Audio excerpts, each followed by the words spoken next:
누가복음 19장 11절에서 14절 말씀 우리 같이 읽습니다. 그들이 이 말씀을 듣고 있을 때에 비유를 더하여 말씀하시니 이는 자기가 예루살렘에 가까이 오셨고 그들은 하나님의 나라가 당장에 나타날 줄로 생각함이더라. 이르시되 어떤 귀인이 왕위를 받아 가지고 오려고 먼 나라로 갈 때에 그 종 열을 불러 은하 10문화를 주며 이르되 내가 돌아올 때까지 장사하라 하니라. 그런데 그 백성이 그를 미워하여 사자를 뒤로 보내어 이르되 우리는 이 사람이 우리의 왕됨을 원하지 아니하나이다 하였더라. 27절 말씀 가보세요. 뒤에 가셔서 27절 말씀 같이 읽습니다. 그리고 내가 왕됨을 원하지 아니하던 저 원수들을 이리로 끌어다가 내 앞에서 죽이라 하였느니라. 아멘. 누가복음 161번째 시간입니다. 이야기 속의 이야기입니다.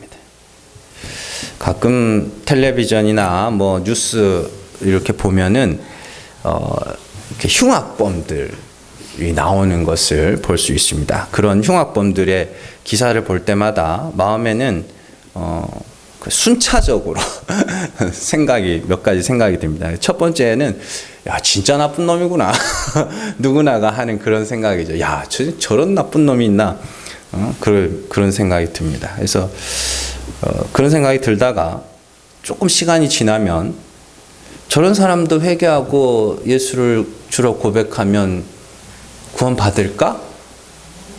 그런 생각을 하죠. 그래서 그러다가 문득 좀 생각이 좀 못된 생각. 저런 사람들은 구원 안 받았으면 좋겠다. 이런 생각을 할 때도 가끔 있습니다. 그러다가 이제 생각이 어디까지 미치냐면 이제 목사니까 한 교회를 담임하고 있는 목사니까 저 사람이 우리 교회 온다면 어떻게 해야 되나 이런 생각을 하게 됩니다. 네. 저 사람이 이제 자신의 죄를 회개하고 예수를 주라 고백하고 예수를 한번 믿어보겠다고 우리 교회에 온다면 어떻게 해야 되나. 그래서 저는 목사니까 그 사람에게도 복음을 전하겠죠. 받아주겠죠. 그러면 저는 목사라서 그렇다 치더라도 여러분들은 어떻게 할 것인가? 그런 질문을 던지게 되죠. 우리가 성령에 충만해야 하는 이유가 여러 가지가 있지만 그 중에 하나가 이런 이유 때문입니다. 여러분들 성령에 충만하다는 것은 내가 뭐가 뒤집어지고 하는 그게 성령에 충만한 게 아니고요. 완전히 자기가 부인된 상태, 완전한 자기 부인의 상태, 그 상태를 성령에 충만하다고 이야기를 합니다. 그래서 내가 정말로 사형 선고를 사도 바울이 고백하죠. 사형 선고를 받은 자 같이 진짜 죄인 중에 괴수로 낮아서 나는 십자가 아니면 안 된다. 완전 요 상태를 성령에 충만한 상태. 그 상태에서는 자랑할 게 뭐밖에 없어요. 십자가밖에 없는 거죠. 그러니까 성령 충만한 증거가 복음을 전하는 거라고 성경에 그렇게 사도행전에 보면 나오는 거죠. 그래서 내가 성령에 충만하여 죄인 중에 괴수로 떨어질 때 그런 사람들을 영접하게 되는 거예요. 네. 그렇지 않고 여전히 법 아래에 사로잡혀서 사람이 이래야지 저래야지 하다 보면 이 사람 가리고 저 사람 가리고 사람을 막 고르고 있어요. 그거는 옳지 않습니다. 그거는 교회의 모습이 아니에요.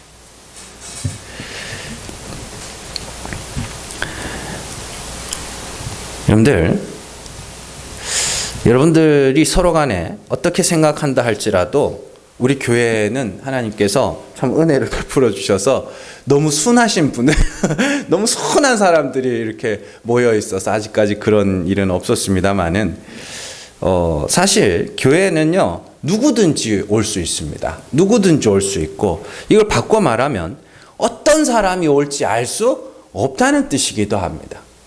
그러면 이제 보고 좀 멀쩡하다 괜찮다 싶은 사람이 오면 받아주고 저 사람은 좀 아닌 것 같아. 그러면 내치고 그래야 되는 거예요? 그러면 그 사람은 어디 가서 예수 믿어야 되는 거예요? 그렇지 않습니까? 단순히 교회가 커지고 작아지고의 문제가 아니에요. 이 교회 가도 사람 가리고 저 교회 가도 사람 가린다면 그 사람은 도대체 어디를 가야 예수를 믿을 수 있겠냐고, 어디를 가야 복음을 들을 수 있겠냐고요.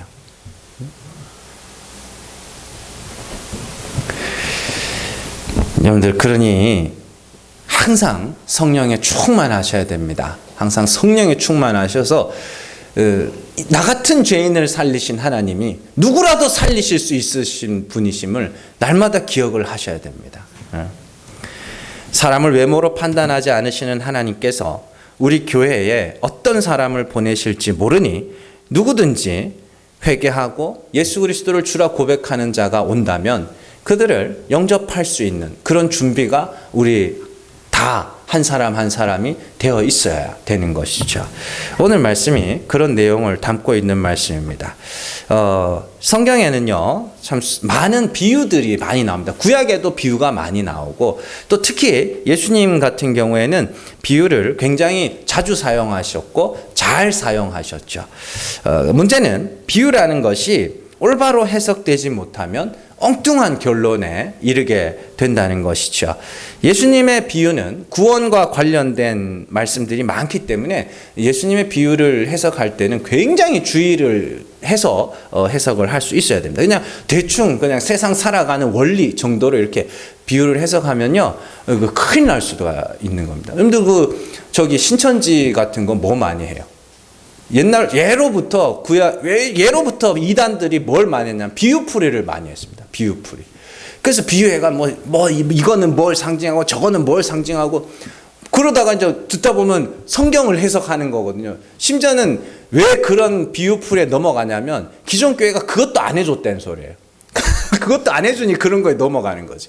그러니까 비유풀이하다 그렇다 맞나 그런데 그 다소가 넘어가잖아요. 비유풀이 해가지고. 그러니까 비유라는 게 그렇게 중요한 것이죠. 자, 그래서 여러분들 예수님의 비유를 올바로 해석하기 위해서는 그냥 두 가지를 잘 기억하시면 됩니다. 두 가지. 첫 번째가 뭐냐면 예수님이 누구에게 그 비유를 말씀하시는가. 비유를 듣는 대상들이 나와요. 성경을 보면. 자, 몇 군데만 살펴볼게요. 자, 마태복음 13장 2절에서 3절 말씀 같이 읽습니다. 큰 무리가 그에게로 모여들거늘 예수께서 배에 올라가 앉으시고 온 무리는 해변에 서 있더니 예수께서 비유로 여러 가지를 그들에게 말씀하여 이르시되 씨를 뿌리는 자가 뿌리러 나가서. 아멘. 마태복음 13장에는 천국에 관한 여러 가지 비유들이 나오는데 그 첫 번째 나오는 비유가 씨 뿌리는 자, 네 가지 밭의 비유입니다. 이 비유를 말씀하시는 대상이 누구예요? 예수님이 언제? 누구에게? 큰 무리, 온 무리. 예수님에게 나온 큰 무리에게 이 네 가지 밭의 비유를 말씀하십니다. 그렇다면 예수님은 왜 이 큰 무리를 보시고 그들에게 이 씨 뿌리는 비유, 네 가지 밭의 비유를 말씀하시는가? 지금 큰 무리가 예수님에게 나오는데 그 큰 무리 중에는 이런 밭도 있고 이런 밭도 있고 이런 밭도 있고 이런 밭도 있다를 설명을 하는 겁니다. 그러니까 우리가 보통 그 네 가지 밭의 비유를 해석하면 대부분 결론이 어떻게 끝나면 좋은 밭이 되자가 끝나는데 그게 아니에요. 그렇게 결론이 안 나요. 그 비유는. 너희에게는 이렇게 여러 사람들이 있는데 이 중에는 돌짝밭도 있고 가시밭도 있고 길가밭도 있고 좋은 밭도 있다를 설명을 하는 거예요. 그걸. 그러니까 좋은 밭이 되나가 아니란 말이에요. 각자의 사람들이 각자의 이유로 열매를 맺지 못하지만 30배, 60배, 100배의 결실을 맺은 좋은 밭은 따로 있어를 설명을 하는 거예요. 그래서 큰 무리를 보시고 그렇게 말씀을 하시는 것이죠. 그래서 예수님은 또 다른 곳에서는 대적들에게 비유로 말씀하기도 하십니다. 마태복음 21장 33절 같이 읽습니다. 다른 한 비유를 들으라. 한 집 주인이 포도원을 만들어 산 울타리로 두르고 거기에 즙자는 틀을 만들고 망대를 짓고 농부들에게 새로 주고 타국에 갔더니. 45절 같이 읽습니다. 대제사장들과 바리새인들이 예수의 비유를 듣고 자기들을 가리켜 말씀하심인 줄 알고, 이렇게 되어 있습니다. 이게 포도원 품꾼의 비유죠. 그래서 우리가 아는 바 같이 농부들에게 포도원을 새로 주고 갔다가 소출을 얻기 위해서 자꾸 사람들 보냅니다. 주인이 보냈더니 막 사람들 때리고 막 쫓아내고 죽이기까지 막 하죠. 그러다가 마지막에 이제 아들을 보냅니다. 주인 아들을 보냈더니 이 사람들이 아들을 죽이면 이 포도원이 우리 차지가 되지 않겠냐 이러면서 그런 비유예요. 근데 그 비유 마지막에 뭐라고 돼 있어요? 대제사장들과 바리새인들이 어떻게 해요? 자기들에게 하신 비유인 줄 알고. 그럼 그 포도원 품꾼은 누구란 소리예요? 대제사장들과 바리새인들이. 그들에게 준 포도원은 뭐예요? 성전. 네. 그럼 성전에서 주인이 얻고자 한 게 뭐였어요? 하나님 성전을 왜 세웠어요? 회개였어요. 성전에서 맨날 제사가 드려지죠? 제사의 핵심이 뭐예요? 죄사함이잖아요. 그럼 죄사함을 받아야 할 자들이 성전에서 뭐 해야 되는 거예요? 회개해야죠. 근데 회개하라고 사람을, 선지자들을 자꾸 회개하라고 선지자를 보냈더니 다 어떻게 했어요? 다 때려 죽이죠. 다 때려 죽이고 쫓아내고. 마지막에 예수님까지 오셔서 회개하라 천국이 왔다 하니까 어떻게 해요? 죽여버리죠. 그런 비유입니다. 포도원 품꾼의 비유를 보면서 여러분들이 그래서 뭐 우리가 뭐 좋은 품꾼이 되자 그런 내용이 아닙니다. 이런 모습은 예수님의 그 회개의 비유, 우리가 배웠던 회개의 비유에서도 찾아볼 수 있죠. 누가복음 15장 1절에서 3절 말씀 같이 읽습니다.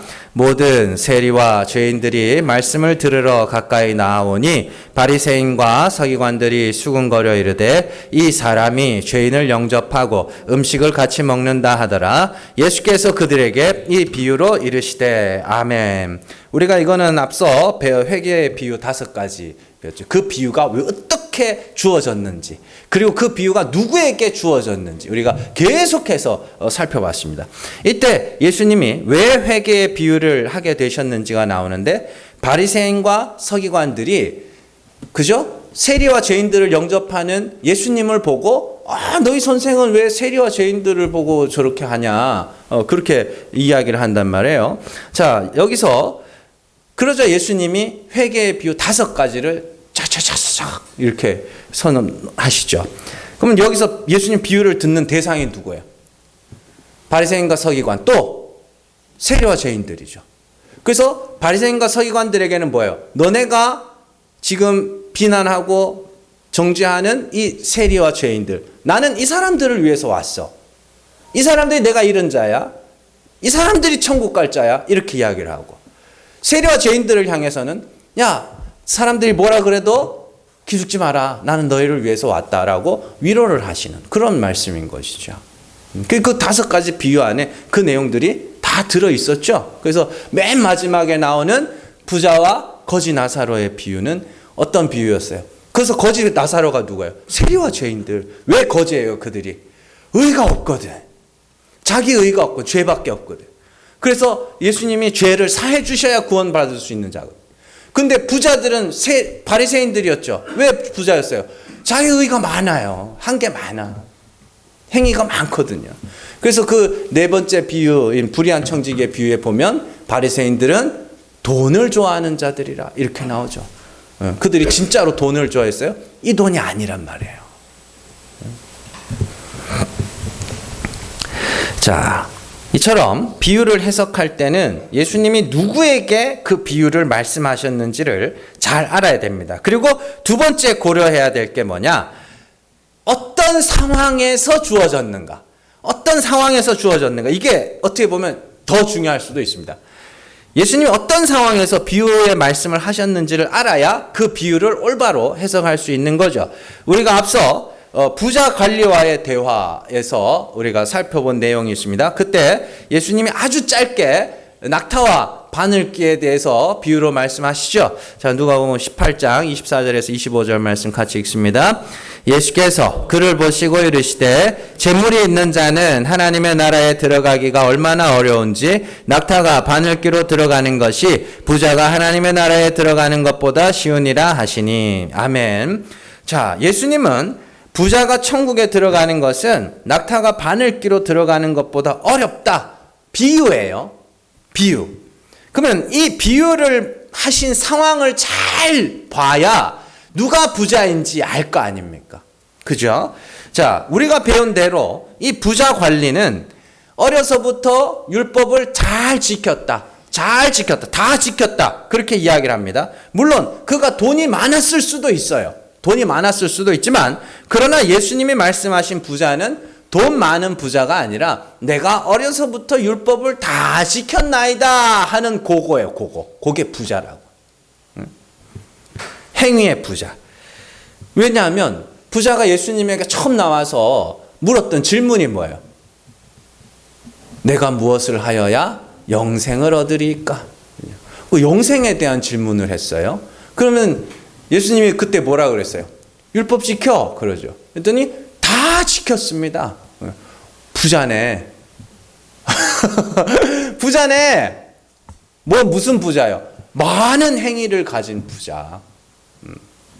그들은 낙타가 바늘길을 통과하는 것보다 천국에 들어가기가 어렵다. 왜냐하면 천국은 누가 가는 거예요? 죄사함 받은 죄인이 가는 곳입니다. 죄사함 받은 죄인들이, 자격 없는 죄인들이 올라가서 하나님의 은혜를 찬송하는 곳이 천국이기 때문에 자기 힘으로 천국에 들어간 자에게 있어서 천국은 천국이 아닙니다. 그들은 거기도 지옥으로 만들 자들이에요.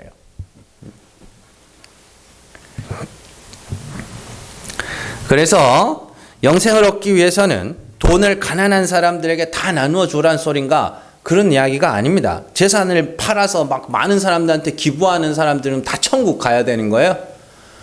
그건 아닐 거 아닙니까? 예수 안 믿는 사람들도 다, 아니 구원은 오직 예수 그리스도를 믿음으로 얻는 거라며요. 뭘 자꾸 두 말 세 말을 해요. 행위의 부자예요. 네가 가진 그 행위를 가난한 사람에게 나누어 주라는 건 다 뭐라 그랬어요? 버리라는 이야기예요. 갖지 마. 그래서 하나님과 재물을 겸하여 섬기지 못하느니라. 그 재물이 뭐예요?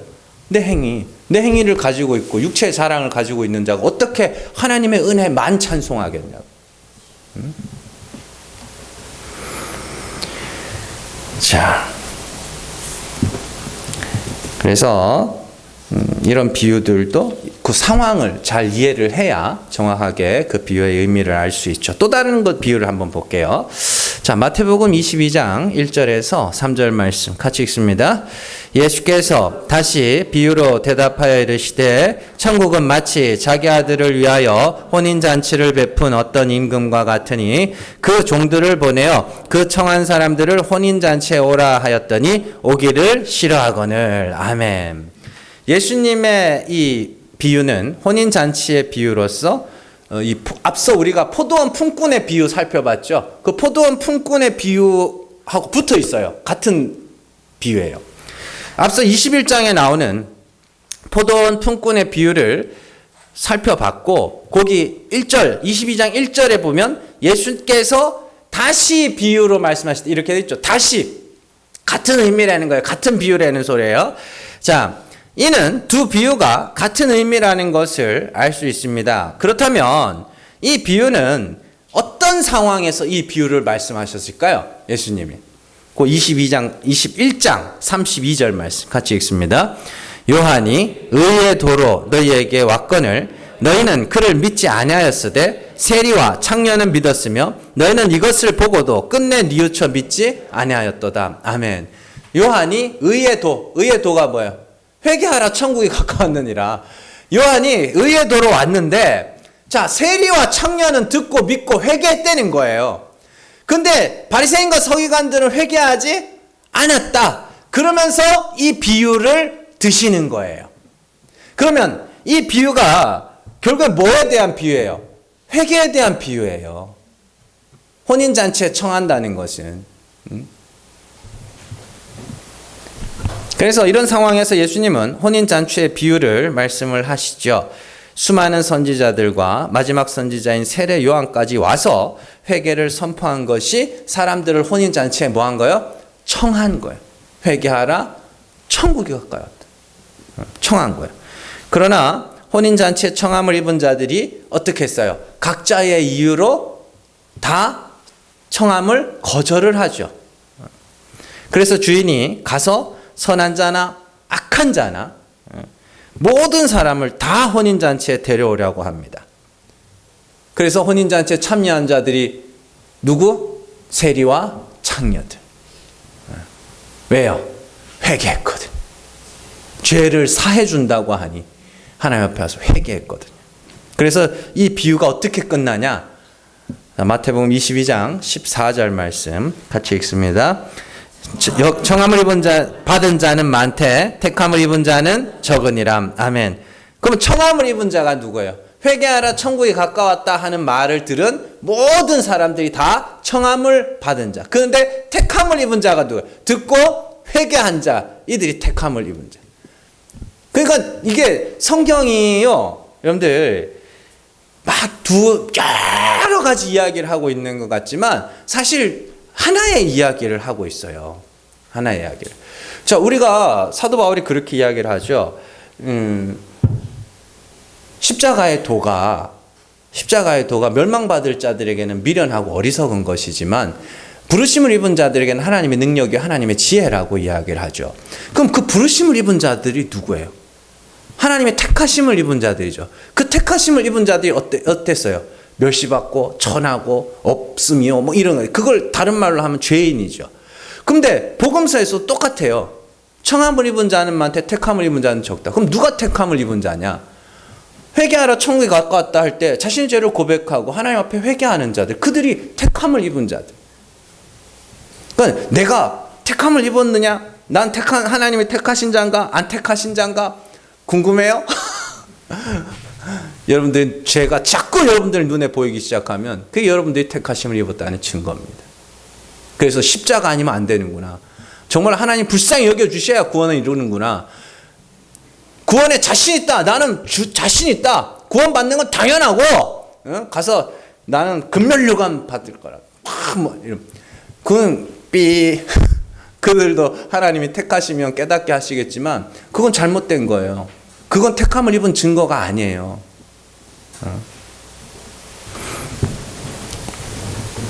이처럼 예수님의 비유를 올바로 해석하기 위해서는 예수님이 그 비유를 누구에게 말씀하셨는지 또 어떤 상황에서 말씀하셨는지를 잘 고려해야 합니다.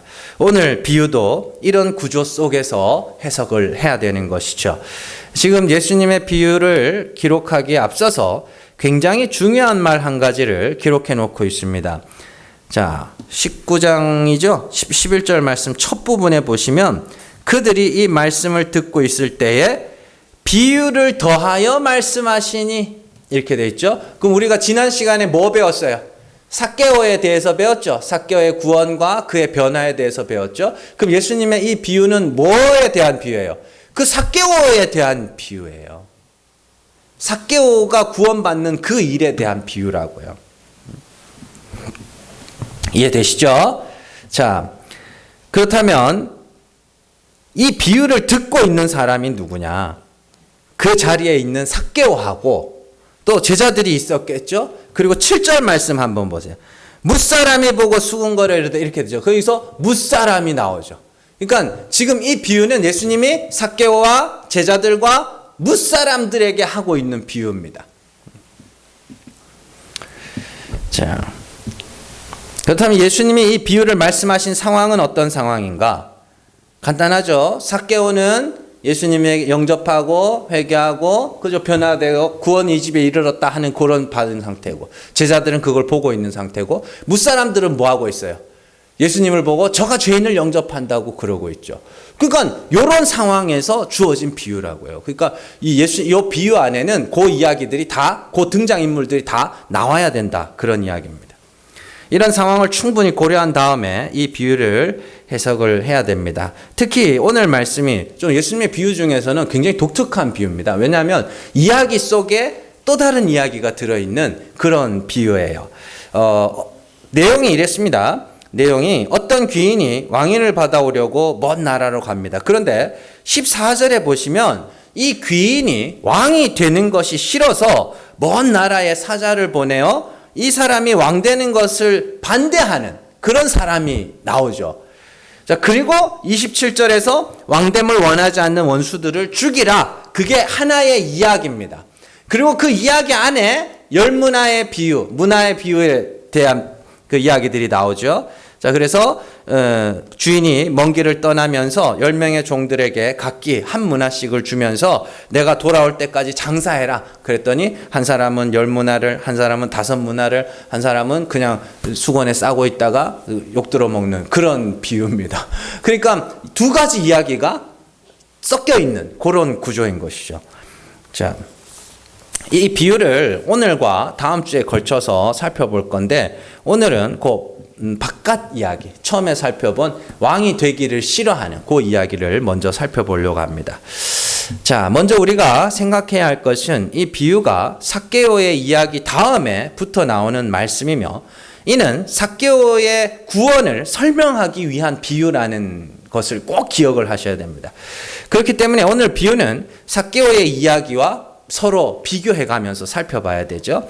여기서 이제 잠깐 요 배경을 좀 이해할 필요가 있는데, 그 오늘 말씀에 한번 보시면은 좀 독특한 표현이 하나 나옵니다. 12절 한번 보세요. 자, 이르시되 어떤 귀인이 왕위를 받아 가지고 오려고 먼 나라로 갈 때에, 이렇게 돼 있죠. 그러면 왕이 되면 그냥 왕이 되면 되지 뭘 또 먼 나라까지 가서 왕위를 받아오고 그런 이야기가 왜 나오냐면, 이스라엘이 당시에 로마의 속국이었습니다. 그래서 이스라엘에는 왕이 있었고, 헤롯이 왕이었죠. 헤롯이 왕이었고, 총독이 있었죠. 빌라도라는 총독이 있었죠. 그렇기 때문에 이 우리나라로 생각하면, 저 일제시대 때 생각하면 고종이 황제, 자기를 황제라고 칭하죠. 그런데 우리나라에 뭐 있어요? 조선 총독부가 있었죠. 그 총독이 있었다고요. 그 제국주의 시대에 사람들을 다스릴 때는 그 나라마다 뭘 보냈냐면 로마에서 총독을 보냈다고요. 그리고 왕이 또 따로 있었고 그런 상태입니다. 그래서 이 왕이 교체가 될 때는 로마로 가서 허락을 받아야 돼요. 그래서 우리나라도 고려에서 조선을 넘어가면서 이성계가 제일 먼저 했던 게 뭐예요? 그 중국 가가지고 허락받은 거거든요. 그래서 그러니까 스스로 뭐가 된 거예요? 스스로 속국이 이제 된 거죠. 어쨌든 그렇게 이해를 하시면 됩니다. 그래서 실제로 헤롯이 아켈라오, 그 헤롯이 왕위를 받으려고 로마 황제에게 갑니다. 가는데 이 유대인들이 이 헤롯이 왕이 되는 걸 싫어했어요. 에돔 사람이기도 하고, 유대인이 아니었거든요. 에돔 사람이기도 하고, 또 이 아켈라오가 좀 잔인한 사람이었어요. 그래서 사자를 보내가지고 실제로 그런 일이 있었습니다. 그래서 아켈라오 돌아와가지고 완전 열받은 거예요. 완전 숙청, 피해 숙청을 벌였던 그런 역사적 증거도 있는데, 예수님이 그런 상황들을 다 알고 계셔요. 그런 상황에서 이런 비유를 하시는 겁니다. 그래서 귀인이 먼 나라, 왕위를 받으려고 먼 나라로 갔는데, 그 귀인이 왕이 되기를 싫어하는 자가 있었다. 그런 이야기를 하는 거죠. 그렇게 귀인은 왕이 되기 위해서 먼 나라로 갔는데, 그 나라 사람들 중에 귀인이 왕이 되기를 싫어하는 사람들이 있었습니다. 그래서 그들이 사자를 보내서 이 귀인이 왕이 되기를 원치 않는다고 말합니다. 그러면 이 비유에서 한번 살펴보자고. 귀인은 누구예요?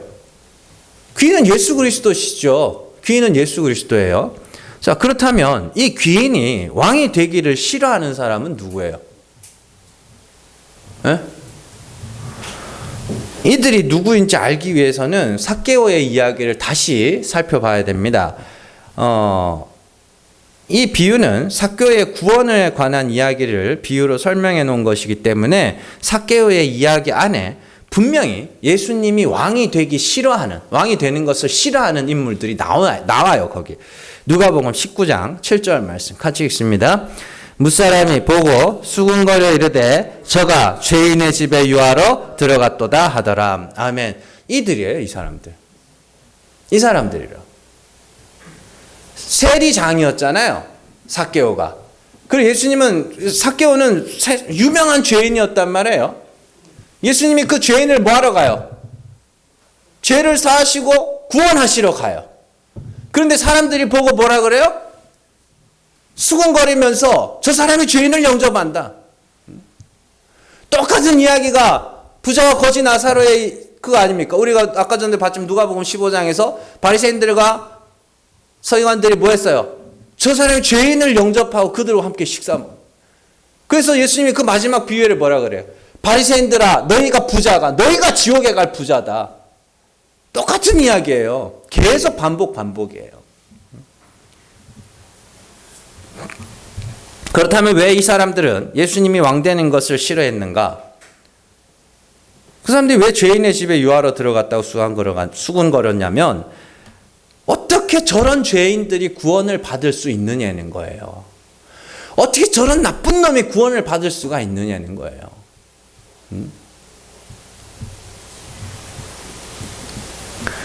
그래서 그들은 저런 나쁜 놈들은 절대 구원을 받아서는 안 된다고 생각을 합니다. 그래서 그들의 죄를 대신하여 죽으신 예수 그리스도도 그들의 죄를 사하시는 하나님도 싫은 거예요. 진짜로 잘 생각해요. 제가 교회를 다니면서 제일 웃기고 제일 충격받은 말이 그거였어요. 왜 남편 전도 안 하시냐고. 그랬더니 날 얼마나 괴롭혀가지고 천국 가서도 봐야 되냐고. 저런 나쁜 놈 지옥 보내야 된다고. 와, 재밌죠? 근데 잔인한 이야기예요, 여러분들.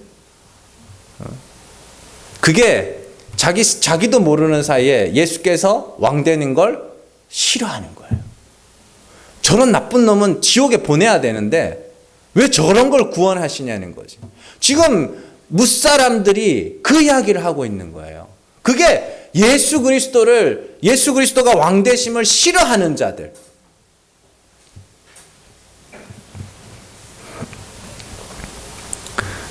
그 이야기입니다. 그래서 마지막에 27절에서 어떻게 돼요? 예수님의 왕됨을 싫어하는 자들이 어떻게 돼요? 27절. 그리고 내가 왕됨을 원하지 아니하던 저 원수들을 이리로 끌어다가 내 앞에서 죽이라. 회개의 비유, 누가복음 16장 마지막에 나오는 회개의 비유, 부자와 거지 나사로의 비유에서 부자가 바리새인과 서기관이었습니다. 부자가 죽어서 어디 갔어요? 지옥에 가죠. 왜요? 그들은 스스로 죄 없다 하는 자들이었으며 회개하지도 않는 자들이었으며 결정적으로 그들은 죄인들이 구원받는 걸 싫어해요. 만약에 하나님께서 저런 죄인들을 구원하셔서 천국에 데려가신다면 저는 그런 이야기도 들었습니다. 난 안 가. 그게 얼마나 교만한 말인지를 아셔야 됩니다. 회개하지 않은 증거죠. 자신이 죄 없다 하는 자들의 전형적인 모습이죠. 아무리 율법에 열심을 내고 아무리 신앙생활에 열심을 낸다 한들 내가 죄 없다 하는데 예수가 그와 무슨 상관이 있냐고. 여러분 십자가가 여러분들하고 무슨 상관이 있습니까? 내가 죄가 없는데. 에? 진짜로 죄가 없으셔요. 정말로. 에? 교회 다니시는 분들은 한 번씩 들어보셨겠지만 영안이 열린다. 영안이 열린다. 영안이 열리면요. 어떤 일이 생기냐면 내 죄가 보이기 시작합니다. 저쪽에서 막 시커먼 게 보이고 막 그러면은 빨리 가서 식사하셔요. 못 먹어가지고 헛거 보이는 거니까. 진짜로 보이는 거는 내 죄가 보이기 시작한다고요. 그래서 회개할 수밖에 없더라고요. 그게 성령의 역사라니까요. 성령이 임하면 예수께서 37장에 성령이 임하면 어떻게 된다 그래요? 굳은 마음이 부드럽게 된다 그러죠. 부드러운 마음이 뭐예요? 회개하는 마음. 딱딱하게 굳으면 지금 이제 실제로 이 세상 살아가다 보면 그런 거 목격할 때가 있습니다. 누가 봐도 지가 잘못한 건데 딱 잡아떼고 나는 절대로 잘못한 거 없다고. 그게 굳은 마음이라고요. 그게.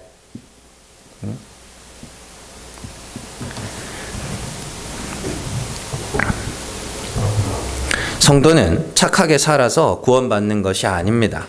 성도는 죄가 없어서 구원받는 것도 아니고요. 구원받는 자는 자신의 죄를 고백하고 예수 그리스도의 십자가로 말미암아 죄 사함을 받아 구원에 이릅니다. 죄 사함이 없이는 구원에 이를 수가 없습니다.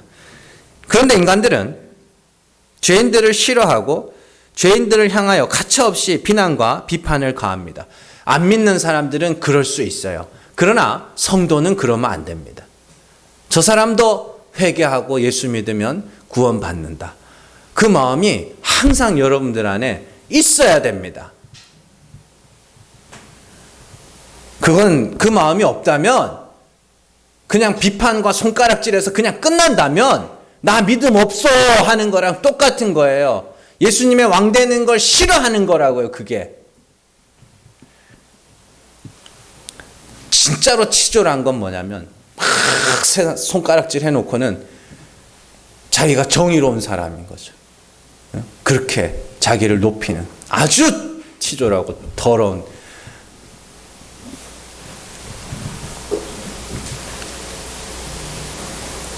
누가복음 19장 10절 말씀 같이 읽습니다.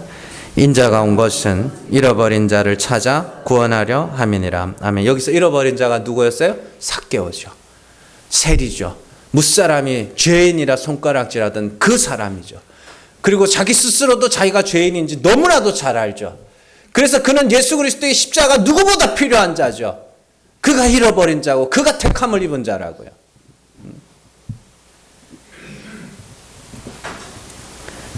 사람들은 죄인들도 싫고 그들의 죄를 사하시는 예수님도 싫어합니다. 그래서 예수님의 왕되심을 원하지 않는 겁니다. 예수님은 십자가에서 죄인들의 왕으로 죽으셨습니다. 유대인의 왕, 죄패가 유대인의 왕이죠. 그 유대인이 누구예요? 마음의 할례를 받은 자. 몸의 할례가 그 로마서 2장이잖아요. 마음의 할례를 받은 자, 이면적 유대인. 예수님은 그들의 왕이라고요. 그 마음의 할례가 뭔데요? 하나님 불쌍히 여겨주시지 않으면 나는 죽을 수밖에 없는 자입니다. 이게 마음의 할례라고요. 예수님은 바로 그 사람들의 왕입니다.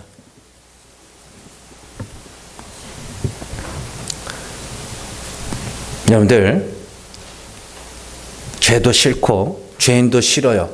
당연한 겁니다. 그런데 적어도 회개하는 죄인들은 영접할 수 있어야 됩니다. 실제적으로, 현실적으로요. 회개하는 죄인들, 그래서 나는 예수 아니면 안 됩니다 하는 그 회개하는 죄인들은 영접할 수 있어야 됩니다. 우리 교회가, 여러분들 한 사람 한 사람이.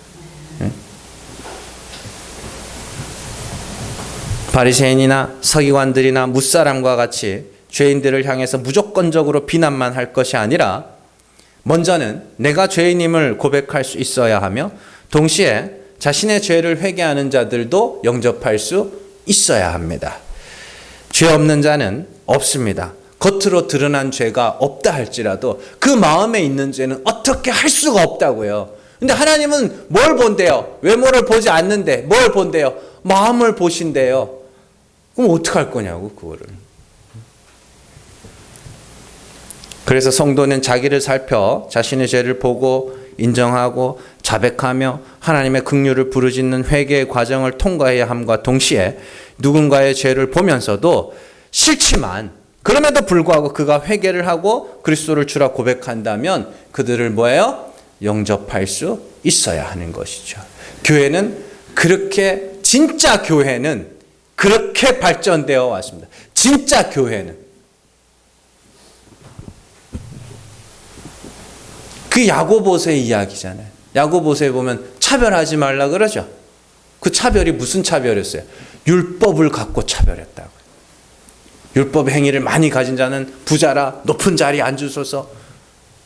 율법 앞에 죄가 드러난 자들은 너는 가난한 자고 낮은 자니 저 내 발등상, 발등상이면 발 얹어놓는 거기 나 발 밑에 앉아 있으라고. 그래서 너희가 왜 차별하냐? 율법이라는 것이 하나를 어기면 다 어긴 것과 같지 않냐? 그럼 너네가 율법 앞에 온전한 자가 있어? 없지 않냐?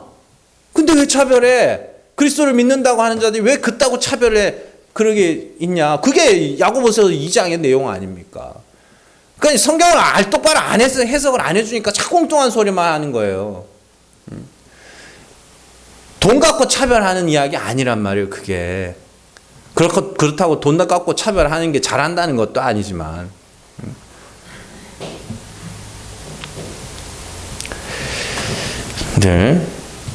여전히 우리가 무사람들과 같이 혹은 바리새인과 서기관과 같이 회개한 죄인들마저 욕하고 손가락질하고 있다면 그것은 나도 모르는 사이에 예수 그리스도의 왕되심을 싫어하는 자예요. 그건 올바른 믿음, 아니 올바른 믿음이 아니라 믿음 자체가 없는 거예요, 그게. 제가 여러분들한테 특별히 한 가지 권면드리고 싶은 것은 다른 성도의 그 과거를 캐내가지고 자꾸 그 우려먹지 마세요. 그 뭐 무슨 사골도 아니고 뭘 이렇게 자꾸 우려먹을.